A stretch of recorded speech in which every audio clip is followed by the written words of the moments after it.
বড় ভিআইপি।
এবং আমরা যেটা ভেবেছি আজকে বাংলায়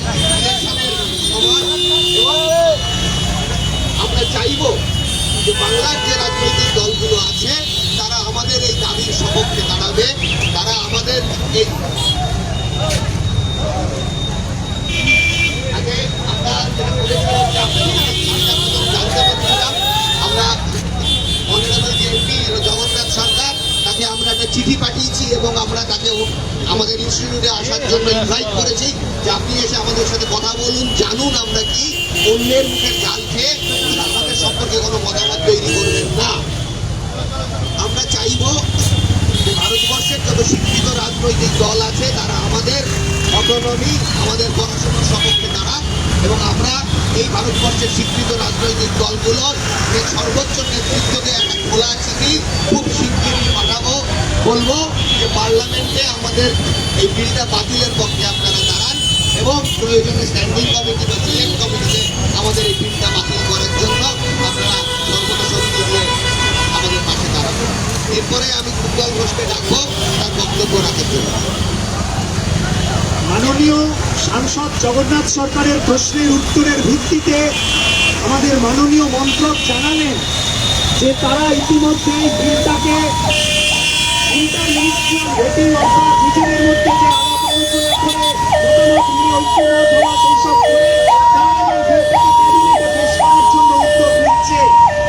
আমাদের দেশের মহামান্য সরকার, কেন্দ্রীয় সরকার এবং তার যে মহামান্য মন্ত্রীরা এই ক্যাবিনেট মিটিংয়ে থাকবেন তাদের উদ্দেশ্যে আমাদের একটা প্রশ্ন, যে কোন ডকুমেন্টের ভিত্তিতে তারা এই আলোচনা করবেন? তারা কি মাননীয় মন্ত্রীর কাছে, আমাদের মন্ত্রকের কাছে এটা জানতে চাইবেন যে এই যে 1959 সালের আইনটা বাতিল হচ্ছে এটা কার রেকমেন্ডেশন অর্থাৎ কার সুপারিশে বাতিল হচ্ছে? আমরা চাইব পাগল হয়ে গেছে এবং 1959 সালের ধারা আছে, সেই সেকশন 9-এর ধারা অনুযায়ী প্রতি 10 বছর অন্তর সরকার আমাদেরকে রিভিউ করে। অর্থাৎ সেকশন 9 কমিটি একটা স্ট্যাটুটারি কমিটি, এই স্ট্যাটুটারি কমিটি চতুর্থ রিভিউ কমিটি যাকে আমরা বলি, তারা এরকম কোন রেকমেন্ডেশন দেয়নি যে আইএসআই এর আইনকে বাতিল করতে হবে। তাহলে এই রেকমেন্ডেশন কোথা থেকে কে নিয়ে এলো? আরেকটা কথা হাওয়ায় ভাসিয়ে দেওয়া হয়েছিল যে তারা নাকি একটা বড় বড় বিজ্ঞানীদের নিয়ে এসে ব্রেনস্টর্মিং করেছে, তারা নাকি বলেছে আইএসআই এর এই ধারা বাতিল করতে হবে। আমাদের কর্মী বন্ধুরা, রিটায়ার্ড কর্মী বন্ধুরা, তারা তথ্যের অধিকার আইনে কেন্দ্রীয় সরকারের কাছে জানতে চেয়েছিল যে কোন তথ্য আছে তোমাদের কাছে, যেরকম একটা ব্রেনস্টর্মিং মিটিং আইএসআই নিয়ে হয়েছে। সেখানে আমাদেরই মন্ত্রক উত্তর দিয়েছে এরকম কোন অফিসিয়াল ব্রেনস্টর্মিং মিটিং হয়নি। তাহলে কিসের ভিত্তিতে সুপারিশ এলো? আমরা আশা করব আমাদের দেশের ভাগ্য বিধাতা যে প্রধানমন্ত্রী, স্বরাষ্ট্রমন্ত্রী, আইনমন্ত্রী সকলে আমরা আশা করব মসপির কাছে জানতে চাইবেন যে কোন সুপারিশের ভিত্তিতে মসপি ক্যাবিনেটের কাছে এই প্রস্তাব পেশ করেছে। আমরা আরো জানতে চাইব যে দেশে এই মুহূর্তে কোনো চিফ স্ট্যাটিস্টিশিয়ান নেই। আপনারা জানেন 2007 সাল থেকে দেশে চিফ স্ট্যাটিস্টিশিয়ান বলে একটি পদ তৈরি করা হয়। অধ্যাপক প্রণব সেন তিনি ছিলেন দেশের প্রথম চিফ স্ট্যাটিস্টিশিয়ান। তারপর টিতে আনন্দ ছিলেন দেশের চিফ স্ট্যাটিস্টিশিয়ান। অর্থাৎ মসপির যারা সেক্রেটারি হতেন তারাই দেশের চিফ স্ট্যাটিস্টিশিয়ান হতেন। অথচ তারপরে আরো দুজন শ্রীবাস্তব এবং আরেকজন পরবর্তীকালে তারা চিফ স্ট্যাটিস্টিশিয়ান হয়েছে। কিন্তু এই মুহূর্তে মসপিতে বা কেন্দ্রীয় সরকারে কোনো চিফ স্ট্যাটিস্টিশিয়ান বলে কেউ নেই। একজন রিটায়ার্ড আইএএস অফিসারকে দিয়ে মসপিকে চালানো হচ্ছে এবং যিনি চিফ স্ট্যাটিস্টিশিয়ান নন, তার কারণ কোনো রিটায়ার্ড অফিসার কখনো চিফ স্ট্যাটিস্টিশিয়ান হতে পারে না, সেটা একটা টেকনিক্যাল পোস্ট। শুধু তাই না, চিফ স্ট্যাটিস্টিশিয়ান নেই তাই নয়, ন্যাশনাল স্ট্যাটিস্টিক্যাল কমিশনের চেয়ারম্যান সেটাও একটা টেকনিক্যাল পোস্ট, সেটাও গত ডিসেম্বর মাসে খালি হয়ে গেছে। চোরাকাপ্তি দিয়ে প্রায় বেআইনি ভাবে এক্সটেনশন দিয়ে সেটা চালানো হচ্ছে। কেননা সুপ্রিম কোর্টের রুলিং আছে কোনো টেকনিক্যাল পোস্টে এক্সটেনশন হতে পারে না। সেটাও অনেকগুলো তথ্যের অধিকার আইনে জানতে চেয়েছে বলে আমরা খবর পেয়েছি, যেটা কি করে হচ্ছে। অর্থাৎ দেশে না আছে চিফ স্ট্যাটিস্টিশিয়ান, না আছে একজন পার্মানেন্ট ন্যাশনাল স্ট্যাটিস্টিক্যাল কমিশনের চেয়ারম্যান।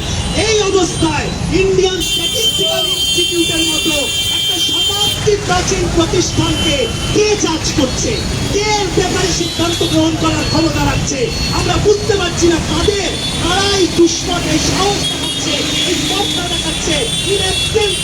গুরুত্বপূর্ণ এই সমস্ত পদগুলো যখন খালি রয়েছে সেই অবস্থায়, তাই আমরা চাই ক্যাবিনেটে এই প্রশ্নগুলো আরো একজনের সাহস হোক, কেউ একজন অন্তত তুলুক। না হলে অন্ততপক্ষে দেশের প্রধানমন্ত্রী, স্বরাষ্ট্রমন্ত্রী তারা আমাদের মন্ত্রীর কাছে জানতে চান। আর যদি তা না হয়, এটা যদি চক্রান্ত হয়, আইএসআই কে ধ্বংস করার চক্রান্ত, আইএসআই এর একতা সরানোর চক্রান্ত, আইএসআই কে শিক্ষার মানদণ্ড ভেঙে দেওয়ার চক্রান্ত, তাহলে আশা করবো মাননীয় সাংসদরা অন্তত সংসদে সারাভাবে এই সমস্ত প্রশ্ন নিয়ে যে কারা আইএসআই এর ব্যাপারে এই সিদ্ধান্ত নিয়েছে, তাদের সুপারিশে এই ঘটনা ঘটছে, সেই পরিষ্কার তথ্য সংসদে পেশ করতে হবে এবং তার ভিত্তিতে সংসদে আলোচনা হোক। স্ট্যান্ডিং কমিটি, সিলেক্ট কমিটি তো সব পরের কথা, আগে সংসদে দাঁড়িয়ে সরকার ব্যাখ্যা করুক যে কিসের ভিত্তিতে এই সুপারিশ এসছে, কাদের কথায় এই সুপারিশ এসছে, নাকি গোটাটাই আইএসআই কে দখল করার একটা চক্রান্ত, আইএসআই এর মেরুদণ্ড ভেঙে দেওয়ার একটা চক্রান্ত। এবং আইএসআই যে বিপুল তথ্যকে নিয়ে চর্চা করে, সেই তথ্যকে বিকৃত করা, দেশের উন্নতিকে যেন তেন মূল্যে, দেশের উন্নতি